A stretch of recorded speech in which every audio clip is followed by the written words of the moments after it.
എടപ്പാളിൽ നടക്കുന്ന SSF sector സാഹിത്യോത്സവത്തിൽ Kolath unit കലാകിരീടമണിഞ്ഞു. നടുവട്ടം യൂണിറ്റ് 2ഉം കാളാച്ചൽ യൂണിറ്റ് 3 സ്ഥാനങ്ങൾ നേടി.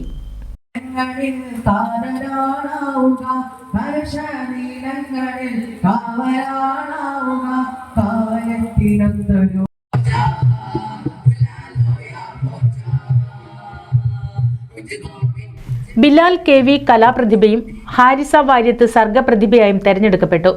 സമാപന സംഗമത്തിൽ സ്വാഗത സംഘം കൺവീനർ KP അബ്ദുൽ ഫത്താഹ് അധ്യക്ഷത വഹിച്ചു. SYS zone secretary Suhail Kalachal ഉദ്ഘാടനം ചെയ്തു. SSF ജില്ലാ എക്സിക്യൂട്ടീവ് അംഗം റഫീഖ് ഇർഫാനി മാണൂർ അനുമോദന പ്രഭാഷണം നടത്തി. ഉവൈസ് ബുഖാരി, അനസ് കാഞ്ഞൂർ, ഫാറൂഖ് സഖാഫി തുടങ്ങിയവർ പ്രസംഗിച്ചു. സ്വാഗത സംഘം രക്ഷാധികാരി VK അലി ഹാജി പതാക ഉയർത്തിയതോടെയാണ് നടുവട്ടം നന്മ ക്യാമ്പസിൽ 2 ദിവസത്തെ മത്സര പരിപാടികൾക്ക് തുടക്കമായത്. Edappal sector secretary CV Adeeb സ്വാഗതവും ആഗിബ് നന്ദി പറഞ്ഞു. NCV news Edappal.